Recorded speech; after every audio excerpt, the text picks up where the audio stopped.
Meningkat acara yang selanjutnya yaitu tausiah singkat dan doa oleh Bapak Kiai Haji Ahmad Dailami SQ SPDI, pengasuh Pondok Pesantren Rodotul Cina Tinggar Jati Gentasari. Waktu kami persilahkan. Assalamualaikum warahmatullahi wabarakatuh.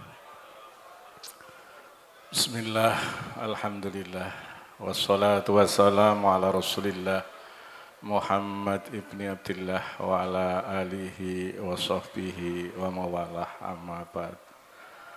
Hadratal asfiya wal hukama wal ulama, para pepundhening agami ingkang tansah tinuki kinurmatan, linanggung wonten ngarsanipun Kakang Kiai Soleh, Kakang Kiai Maskun Karim, Kakang Kiai Fuadin, ugi wonten ngarsanipun para pepundhening negari ingkang tansah tinuki kinabekten, linanggung wonten ngarsanipun Bapak Camat Kroya beserta jajarannya. Ini Pak Camat itu nek kon ngomong ekonomi pinter, amergi beliau sama saya itu sama-sama pengurus PCNO. Kebetulan saya ini lembaga Basul Masail, beliau lembaga perekonomian. Jadi kula namung bahas masalah, beliau yang menerima hasilnya. Jadi saya bicara halal haram, beliau badi apa ora, ngoten niku. Mulane beliau nek cerdas nek masalah badi. Tapi alhamdulillah Pak Camat, Desa Gentasari katanya Pak Kayem Tukin jadi desa wisata. Jeglongan sewu. Jeglongan sewu, alhamdulillah. Pak Yanda Bunda yang berbahagia, alhamdulillah enjang punika kula panjenengan sami waget makempal wonten punika majelis kanthi sareng-sareng nderek dedonga, nderek ngayu bagya napa peresmian Mbak Mumpuni buka grosir dan eceran. Nggih muga-muga dodolane laris, Mbak Mumpuni juga laris. Ndak lama lagi juga laris payu ndang rabi, alhamdulillah. Ketika kula panjenengan sami bicara ekonomi dalam Islam, niki Pak Camat yang bicara biasanya, wala tansa nasibaka minat dunya.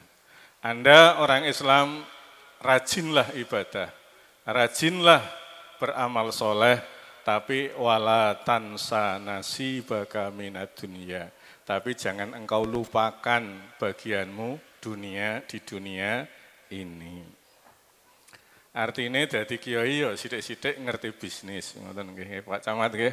Kula buka warung Jawa ten Kroya nggih. Itu bentuk ikhtiar kami. Dan kemudian hari ini kami di kantor pondok ada digital marketing, akademi digital marketing yang melatih bahkan perusahaan yang lain pun belajar di kita. Jadi jangan kayak ibu-ibu itu digital marketingnya di Facebook cuma munggah tok, kemudian di apa itu status, ya yang baca orang-orang itu, yang membaca orang-orang yang tidak pernah punya uang, ya tidak laku-laku Bu. Oke. Tapi kalau digital marketing kita itu sudah membaca, ini lakunya untuk usia berapa, marketnya orang mana, kemudian pesaingnya mana, terus marginnya berapa, kita dari perusahaan berapa, itu seperti itu. Jadi cepat. Artinya, wow Pak Camat ngendika akan belajarlah walaupun pada orang Cina. Utlubul ilma walau bis sin. Itu Kanjeng Nabi sudah prediksi 1400 tahun yang lalu. Kalau hari ini Cina menguasai dunia di bidang ekonomi, itu sudah diprediksi Kanjeng Nabi. Cuma kula panjenengan sami sebagai umat Islam, kenapa tidak membaca itu? Okay. Ada anekdot ketika saya belajar di Arab itu ada cerita ngeten. Wong Arab kalih wong Cina sama-sama dagang. Wong Arabe kesel, kok sing payu wong Cina, padahal dhewe ora iso bahasa Arab, tapi laku terus. Sing wong Arab kurang laku, kesel wong Arab.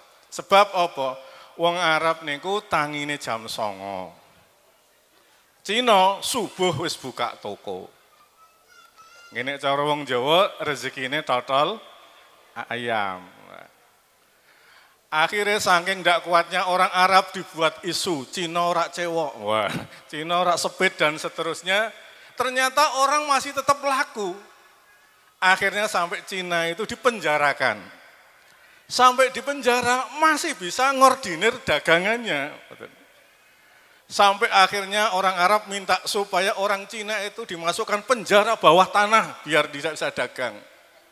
Ternyata sampai di bawah tanah bisa.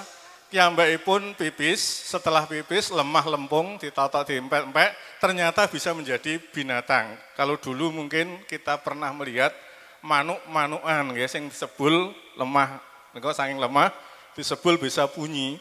Ternyata anaknya penjaga penjara pengen mainan seperti yang miliknya orang di dalam penjara tanah itu loh. Ya Allah, itu artinya wong Cina wis kok njero bumi wae tasih bisa dagang. Maka kalau Kanjeng Nabi mengatakan belajarlah kepada orang Cina wajar. Kemudian juga Kanjeng Nabi ketika akan alaikum bittijarah fa inna fiha tis'a asrin rizki.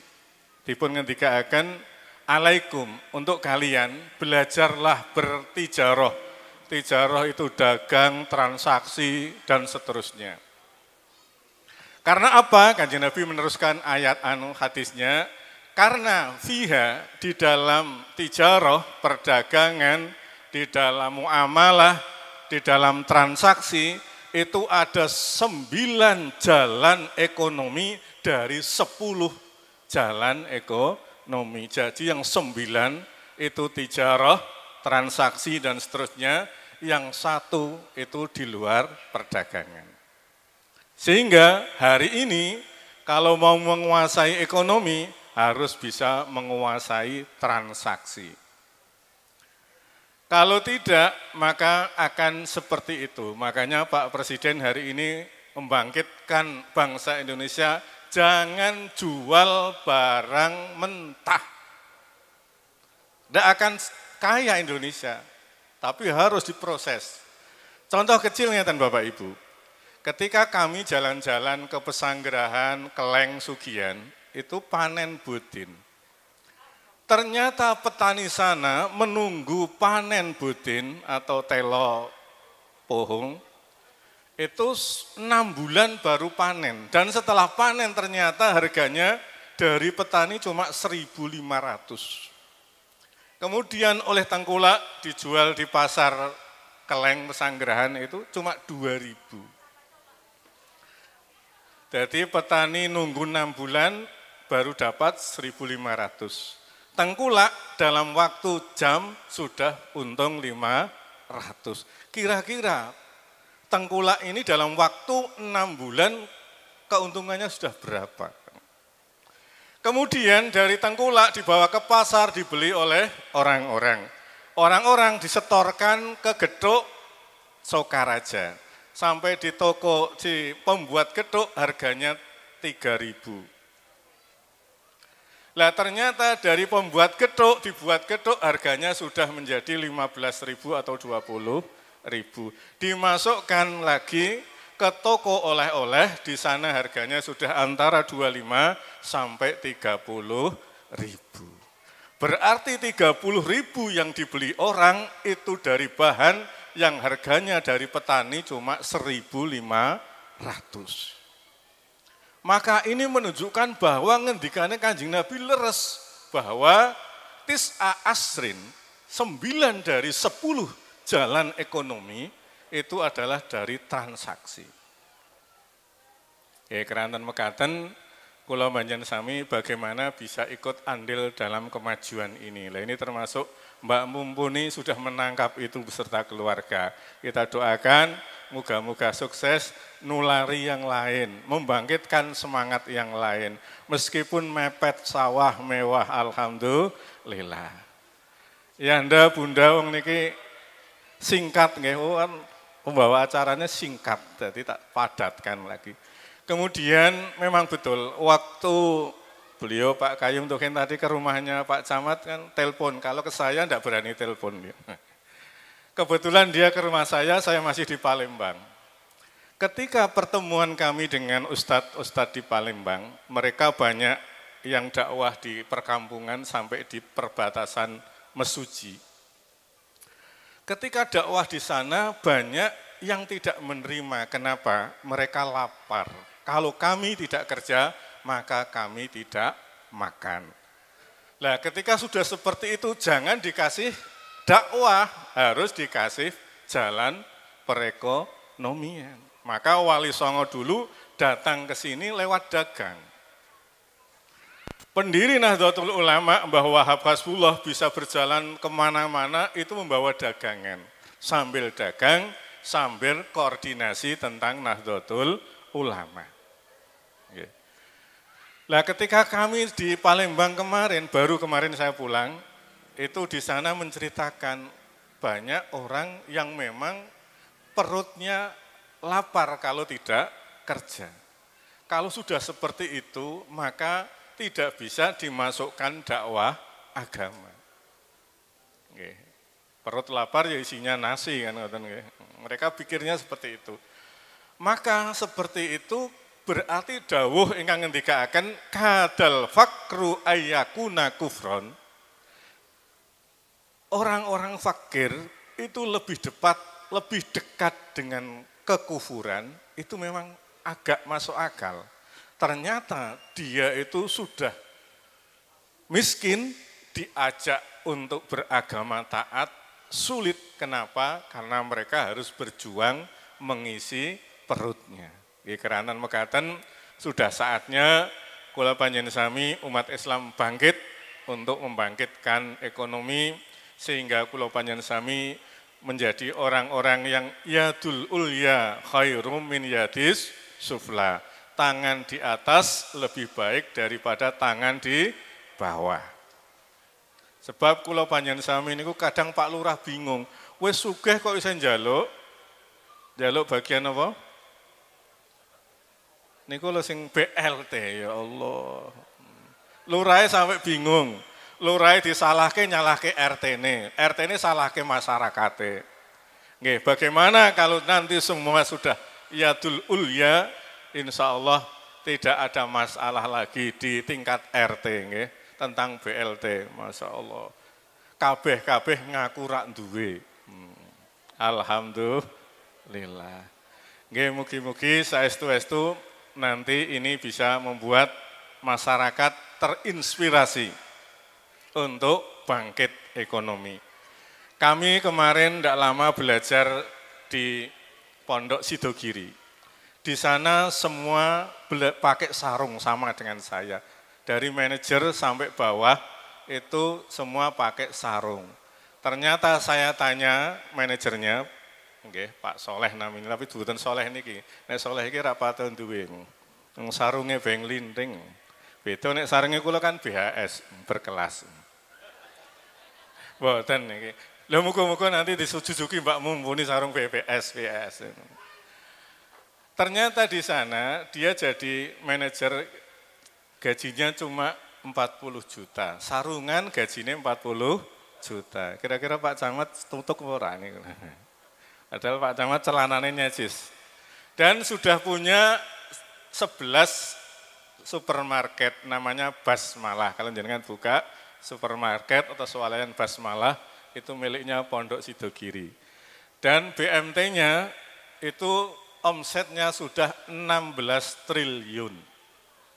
16 triliun. Kira-kira duit opo? Miliar wis akeh niku triliun. Dan hari ini Sidogiri Pondok Pesantren itu mau membuka rumah sakit internasional terbesar di Jawa Timur. Lah hari ini mugi-mugi kula panjenengan sami terinspirasi ngoten nggih. Ngibadahi tetap rajin, tapi ekonomine ora koter. Alhamdulillah. Nggih mugi-mugi kita dongaaken niki saestu-estu mumpuni grosir dan eceran dipun paring keberkahan dening Allah Subhanahu wa taala. Allahumma shalli wa sallim ala sayyidina Muhammad wa ala ali sayyidina Muhammad sayyidil awwalin al akhirin. Wa shalli wa sallim tabaraka ta'ala an kulli sahabati Rasulillahi ajmain. Alhamdulillahirabbil alamin. Hamdan syakirin, hamdan naimin, hamdan yuwafi ni'amahu wa yukafi'u mazidah. Ya Rabbana lakal hamdu kama yanbaghi li jalali wajhika wa 'azimi sultanik. Allahumma shalli ala sayyidina Muhammadin al-Fatihi lima ughliq, al-Fatihi lima ughliq, al-Fatihi lima ughliq, wal khatimi lima sabaq nasiril haqqi bil haqq wal hadi ila siratikal mustaqim. Wa ala alihi wa sahbihi haqqa qadri miqdaril adzim. Allahumma nastama'na fi hadis sa'atil mubarakah wa fi istima'il mubarakah nas'aluka ya Allah anta ja'ala mumpuni grosir wa eceran ya Allah makmuran bil rizki, makmuran biduyuf, makmuran bil mustari, makmuran bil buyu ya Allah nas'aluka afa wal afiyah wal mu'afata daimah fi dini wa dunya wal akhirah. Rabbana atina fid dunya hasanah wa fil akhirati hasanah wa qina adzabannar bi jahi subhana rabbika rabbil izzati amma yasifun wa salamun alal mursalin walhamdulillahi rabbil alamin. Fatihah. A'udzubillahi minasyaitonir rajim. Bismillahirrahmanirrahim. Alhamdulillahirabbil alamin. Iyyaka na'budu wa iyyaka nasta'in. Kirang langkung nyuwun pangapunten billahi taufik wal hidayah. Assalamualaikum warahmatullahi wabarakatuh.